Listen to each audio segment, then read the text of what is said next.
You're listening to PetLifeRadio.com. It's a big world out there, and you're just looking for a pat on the back or head.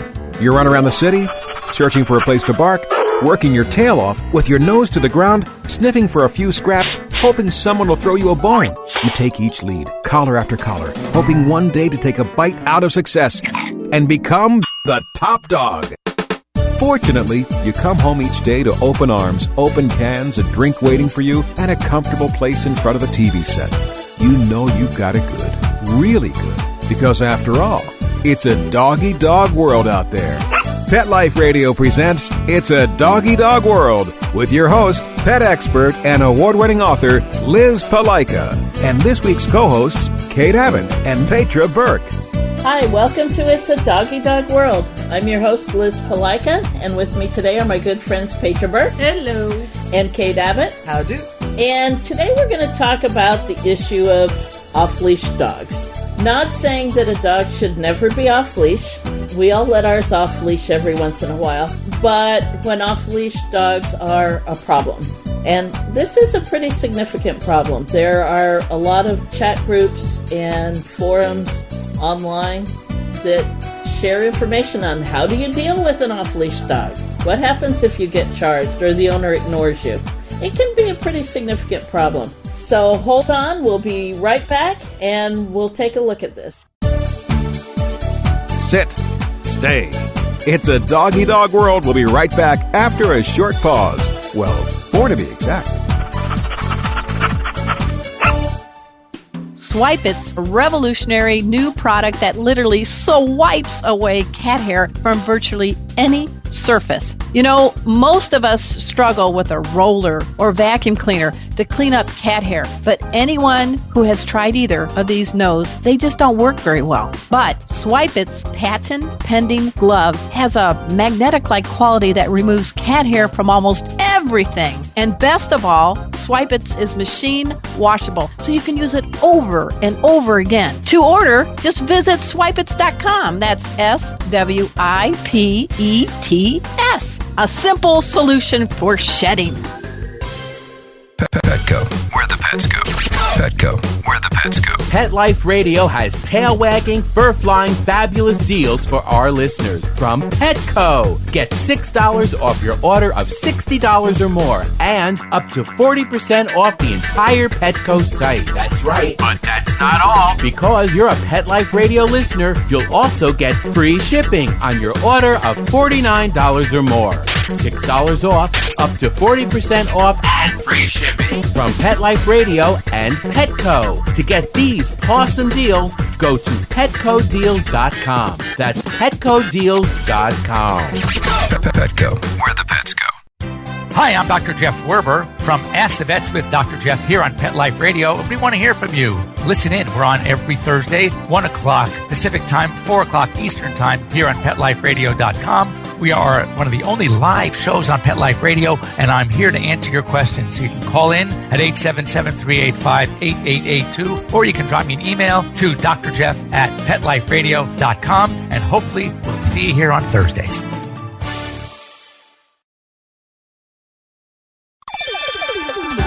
Let's talk pets on PetLifeRadio.com. We know you're begging for more. So back to It's a Doggy Dog World with your fetching hosts, Liz Palaika, and this week's co-hosts, Kate Abbott and Petra Burke. Welcome back to It's a Doggy Dog World. The three of us just got back from a vacation a few weeks ago, and while we were at a very dog-friendly hotel, there were several incidences where our dogs were leashed and we were approached by off-leash dogs. Unfortunately, none of them were under good verbal control. And I think that's where we make the deciding line as to when we allow our own personal dogs off-leash, is whether they're under good verbal control.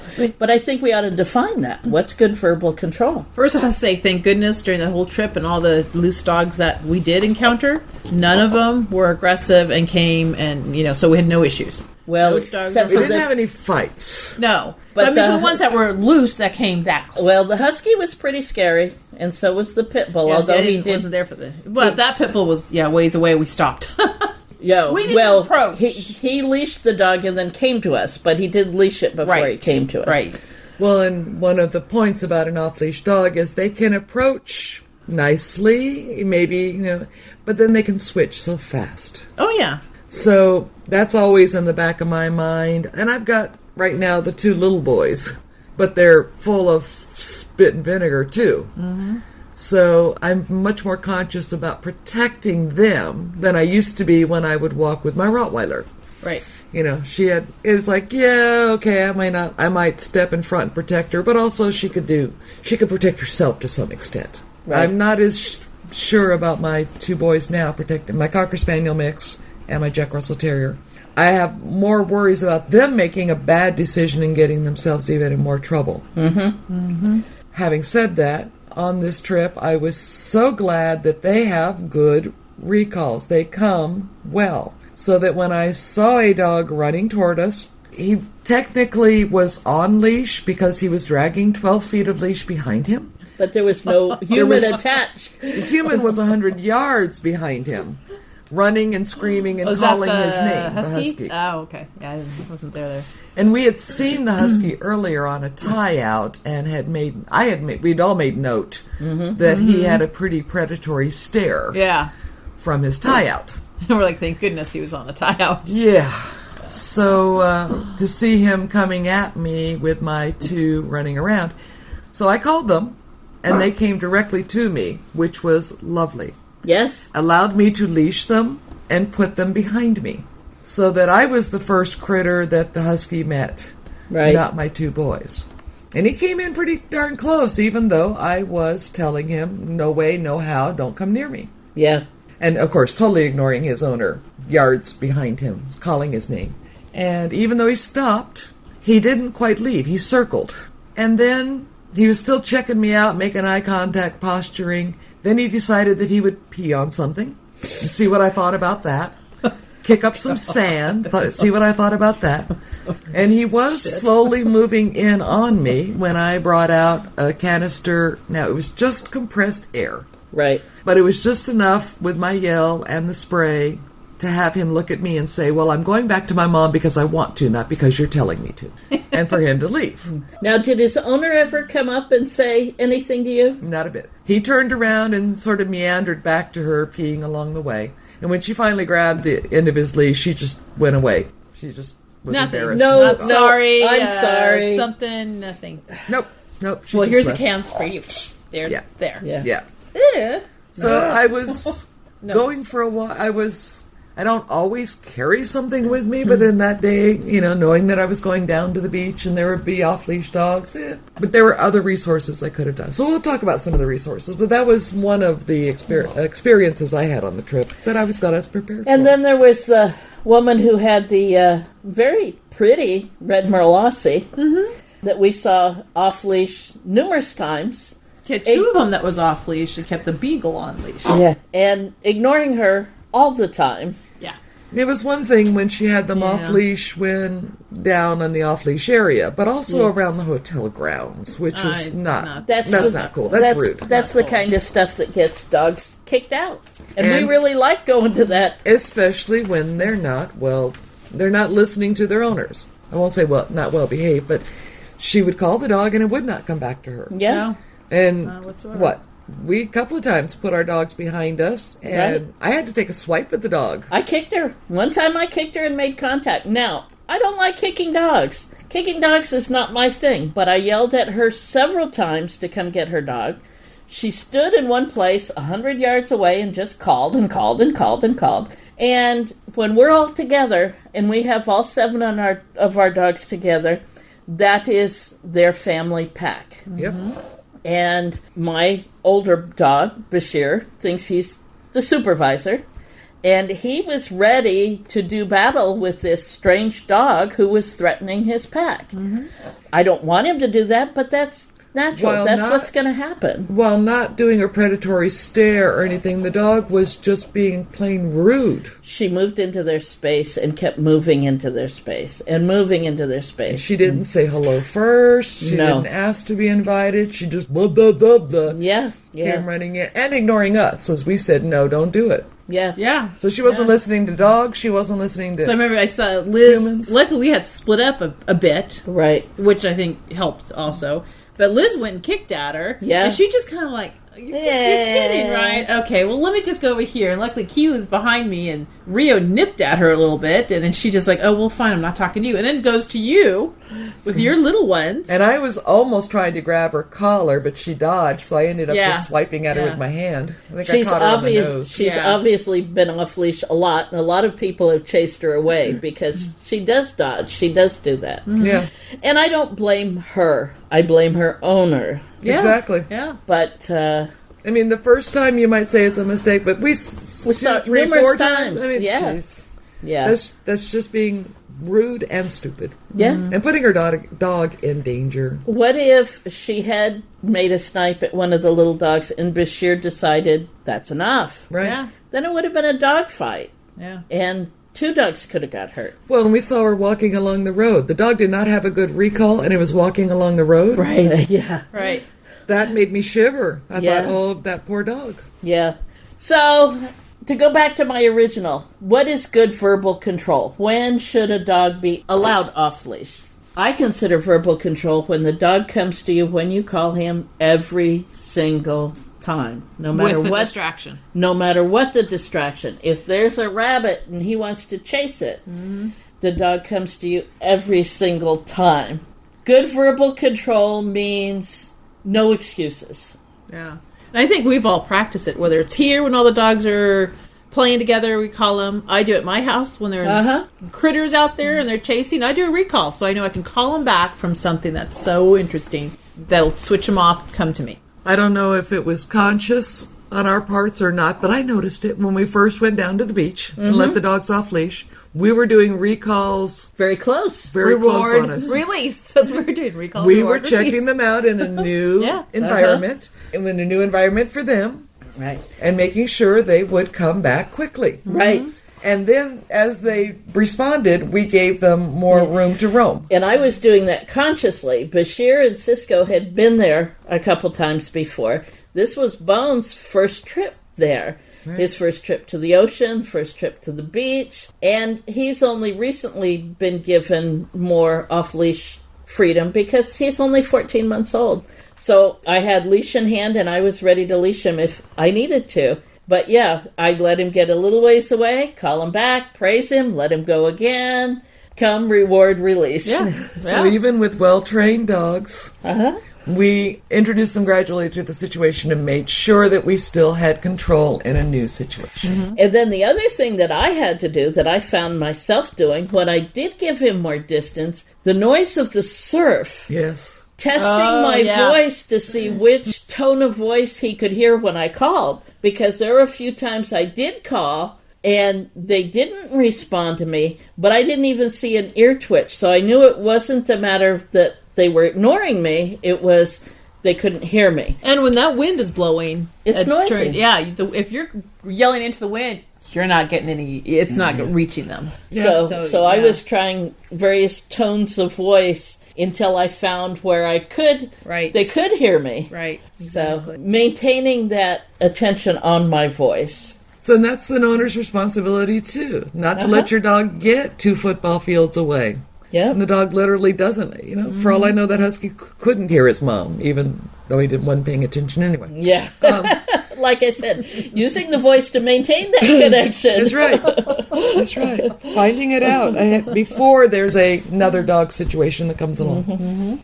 So, if we're not on a vacation on a beach in an extraordinary circumstance like that, but you're out for a walk, and a stray dog, well, let's not even say a stray dog, owner's at a distance, an off-leash dog comes up to you, what's the first thing you're going to do? Well, it depends. I mean, if I have my little ones, I'm picking her up because she'll get harmed in a heartbeat. And tuck her feet up so they're not hanging down. Exactly. How many dogs jump up to grab the feet? Yeah, exactly. If something's hanging there. Yeah. And then get a part of the humans. And get the human tail? Yeah, so I tend to put my dogs behind me. Mm-hmm. I'm going to stand up there first and talk to the dogs. Or use a big, loud... That's usually I do. A big, loud voice. Get out of here! And try to make yourself bigger. I'm going to step back a little bit. Aren't we going to look at his body language? What's his intention? Well, true. But like that Aussie, I mean, her body language... You know, she was there just to be a social butterfly, but she was a demanding social butterfly. She didn't come in like the husky. Mm-hmm. Right. But still, you still had I'm still going to put myself in front of my dogs. Now, how much my heart is beating is going to depend on what I'm reading about the dog coming at us. Well, and that's my point. The friendly Aussie who was being obnoxious but wasn't being a threat, right? I felt comfortable yelling at her, even kicking at her, just to get her to move away. Right. Now, not kicking to break her ribs, but just to get her to back up. Right.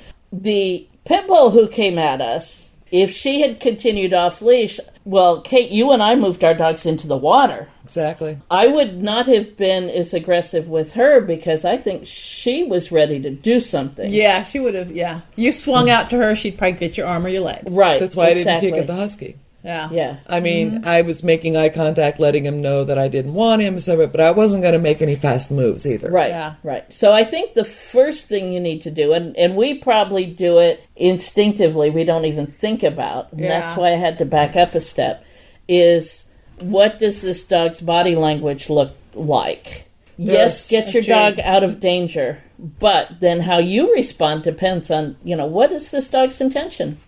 Yeah, and there's wonderful books out there on body language. Oh, yeah. There's information out there, and we still have people that say, well, his tail was wagging, so he must be friendly. And a wagging tail just means emotion. But then what if he doesn't have a tail? Yeah. So it's not always, that's not a clear, absolute signal. Can you understand a dog's intention at least? I tell people, if you're not up on dog body language, is the dog tense or is the dog relaxed? Yeah. Is he standing up on his toes? Is he leaning forward? Is his tail low and relaxed and wagging, or is out behind him stiff and wagging? His eyes and ears telling you. The pit bull. That's what I look at first. Yeah. Right. Especially in a pit bull. The pit bull, and we're not picking on pit bulls here. Remember, we've talked about an Aussie and a husky too. The pit bull was staring at us from a football field away with her head down, a hard stare. Like laser beams. Like laser beams, and she was not still moving. Her body was frozen. tense and rigid. Let's just say from more than a football field away, all three of my dogs caught her and started whining. When she started moving towards us, I moved into... Now, one of my dogs hates the water. He willingly went with me. We went knee-deep into the surf because I was concerned about her, and he went with me. He was not happy about it, but he went with me. He went, oh, Mom's going to protect me from this dog. Right. Thankfully, her owner did leash her, but then he followed us.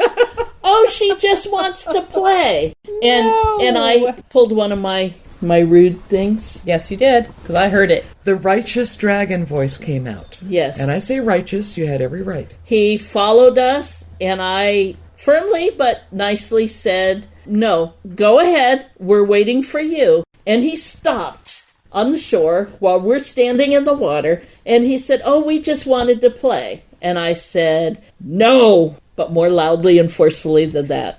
And he got offended. Oh, and then he turned with his dog and his walking stick, and he went away.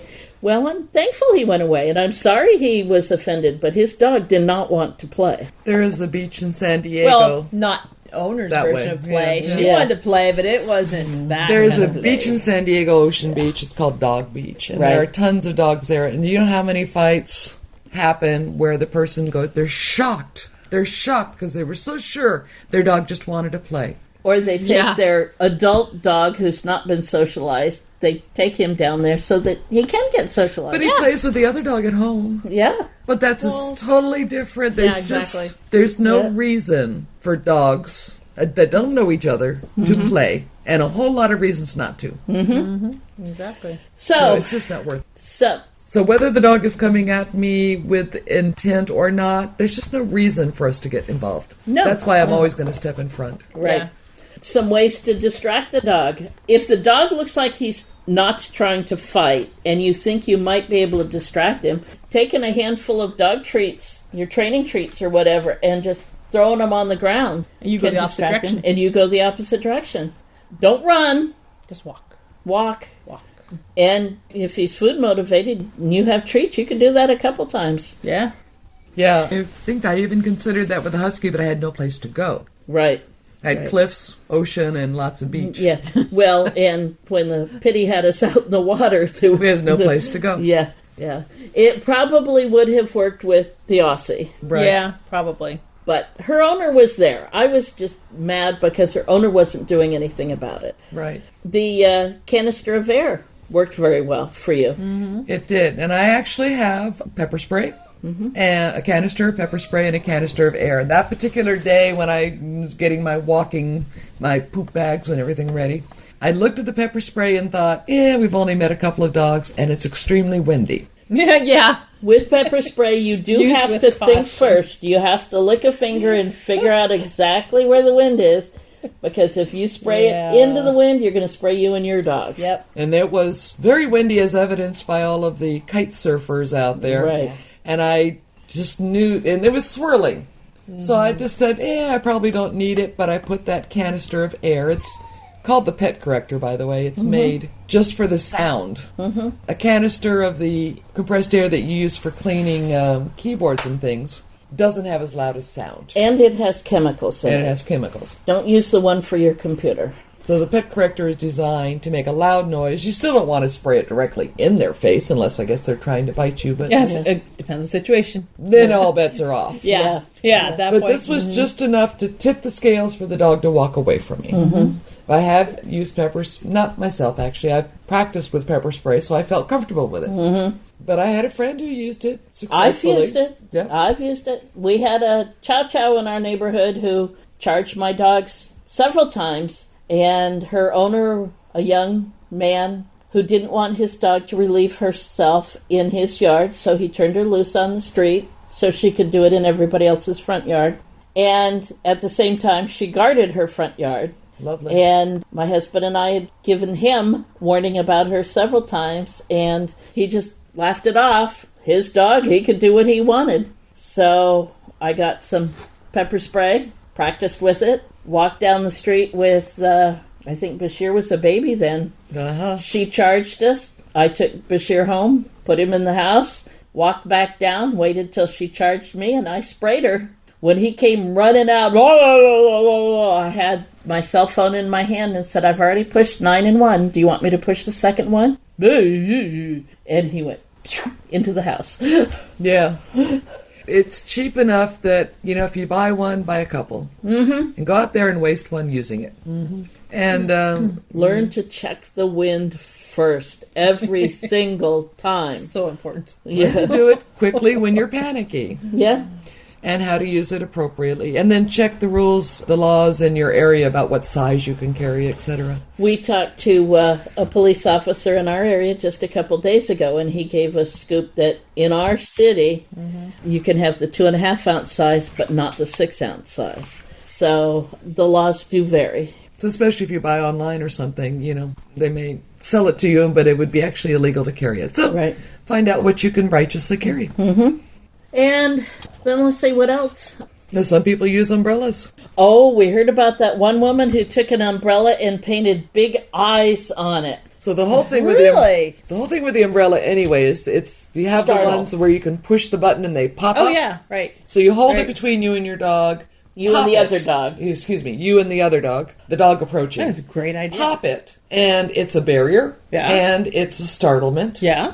Yeah. But in this case, with big eyes on it, it was also an evil creature that had come to life in front of the dog. An awesome idea. You like that? I love that idea. You can use it as a walking stick while, It's a walking stick. Yeah. And then...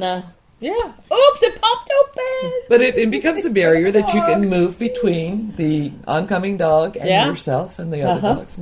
I guess we just don't see very many people carrying umbrellas in Southern California. Right. Yeah, we never Right. thought of it. Yeah, exactly. Hello. Other parts of the world, it rains more. Yeah. But I do think it's a great idea, especially it's if you have the wonderful. that A wonderful pops up idea. Right. quickly like that. Yeah. Right. Because it's defensive as well as hopefully scaring them away. I do see a gentleman in my neighborhood who walks 2 small dogs. They look like Shih Tzu mixes every single day, morning and evening. He and his dogs, I don't know if he just wants to get out of the house. He's a retiree or not, but he carries a walking stick. Yes. Now, I would put odds on the fact he's had at least 1 knee replaced. I recognize how he's walking since my mom's had 2 replaced. I know that gait. But I watched him bop a big dog who was off-leash, and he used that to protect his dogs. His aim was quite good. He just bopped the other dog across the bridge of the nose. And not hard. Yeah, just but enough. But it backed the other dog off. And he disappeared, and I went, oh, look at that. You've done that before. It's wonderful to have a friend who's a police officer. So he informed us Yes. that if a police officer stops someone in our area, here Right. anyway, in California, and said, why are you carrying that stick? And if you said for defense, the police officer could If he wanted to. cite you for having a weapon because that is your intent for carrying it. Right. Even if it's a defensive weapon. Right. But he also said if you're carrying it as a stick to help you walk, It's absolutely fine. It's fine. then it's a cane. I carry a walking stick. I carry a walking stick. So I have a bad knee. there's a Carry a part of walking me that stick. says, that we have to resort to these methods. But still, you got to know so that you don't get yourself in trouble. Right, right. This gentleman may have used it because he's had a knee replaced, but he also knew how to protect his dogs. Right. So, As opposed to the guy that I see walking in my neighborhood who's carrying about a 9-iron. Now, I don't, he doesn't have any golf balls in his pocket, so it's not like he's going practicing. I lost my golf ball. Yeah. Right. There's a couple in my neighborhood, but then in my neighborhood, they just think, again, it's out in the country. Just let your dogs roam around. Yeah. Didn't think so. I would think he would have a hard time I explaining know. that he was using a 9-iron as a That's a walking walking stick. stick. But, Hey, it was the closest thing. It was right at the front door. I just grabbed it. right.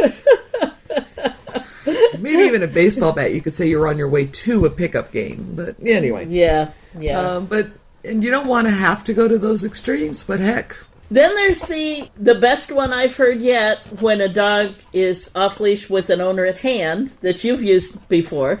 I've used it for both on leash, like the guy with the pity who says, can I let my dog play with you? Right. Your dogs. And you say But he's no. friendly. But he's friendly. And I'm looking at the dog and I'm thinking it's not friendly. Or I just don't want to be, I just don't want to put my dogs in any kind of danger at that moment. And I say no, and they go, but. And I'll just say, well, it's only a little contagious. And then they snatch their dogs away so fast. Or I'll say, well, the skin condition isn't quite cleared up yet. And it's a bold-faced lie, and I don't care. If they won't take the first no, then I will lie. It's either that or I kick them. So I might as well lie to them first. But it works. Right. And I used it with a guy who was letting his 3-year-old child. The child wanted to see the doggies. One of my dogs, does not like children. Is afraid of kids. Is afraid of children, and he would probably do a fear snap. Right. So I was protecting him and the 3-year-old. Right. And the dad said, he wants to see the puppy. And I said, no. And he said, but he wants to see the puppy. I said, no. And I said, my dog has a skin condition. And he left with his 3-year-old crying. But you know what? The parent also needs to teach even the 3-year-old limits. When they say no, it's no. Yeah. Walk away. Yeah. And I'm sorry the child was crying, but he was going to get no sometime in his life. Yeah. Yeah. And You might as well just start by him on it. 3, Go he for it. should have heard it by then. should have heard it. Yeah. And I'd rather that the child go home crying than going home with a bite. Right. Now, before we tie this up, I would also like to add, if we go back to the beginning of this podcast, If you're the one with the off-leash dog, don't let your dog do all this stuff to other people's dogs. Absolutely. Yes. If your dog is off-leash, don't let him run up to leash dogs. It puts the leash dogs at a disadvantage. And you don't know those dogs. You don't know if they're friendly or not. So don't go up to them and ask to play. Yeah. I think it's all about respect. Yes. Most places do have leash laws. Yes, there are areas where the dog can be off-leash, but we have to be responsible. We have to protect both our dogs and the other dogs. Otherwise, there's more and more places where dogs aren't allowed, period. And I don't want to see my dogs limited only to my backyard. I go back to why do we think that dogs are just silly airheads? I mean, they have social structure. Mm-hmm. If we went to the park and somebody was playing Frisbee, we wouldn't just run in the middle and say, hey, I want to play too, and grab the Frisbee out of the air and run off. I mean, that would be rude in human terms. Yeah. Or you might get your butt kicked. If they were having a picnic, if I ran up to them and got 2 inches from somebody's nose and said, I want to butt in, I'd like to get my butt beat. You brought a picnic here. I want to grab some of your chicken. That would be rude. Yeah. Right. But yet we let our dogs do it. Yeah. Why is it okay for our dogs? No. And when someone objects, they say, well, how can you object? Because, I'm babbling here, but dogs have a culture. And although we can put human restrictions or not allow them to learn dog culture, one or the other. Have your dog. I'm just. You think he gets all worked up about it? This is entertaining watching you. She's stuttering. Respect your dog and respect other dogs and other people too. So there. There you go. There you go. I'm just going to stop there. I'm making a fool out of myself. And we'll let Kate wind it up for us. That's it. We'll see you next time. Bye-bye. Bye. Having a rough day? Longing for the dog days of summer? Think your fun furry friend lives a dog's life? Well, find out everything you're begging to know as Pet Life Radio presents It's a Doggy Dog World with pet expert and award-winning author Liz Palaika. Every dog has his day, and you'll find out how to make your dog's day fun and rewarding every week on demand, only on PetLifeRadio.com.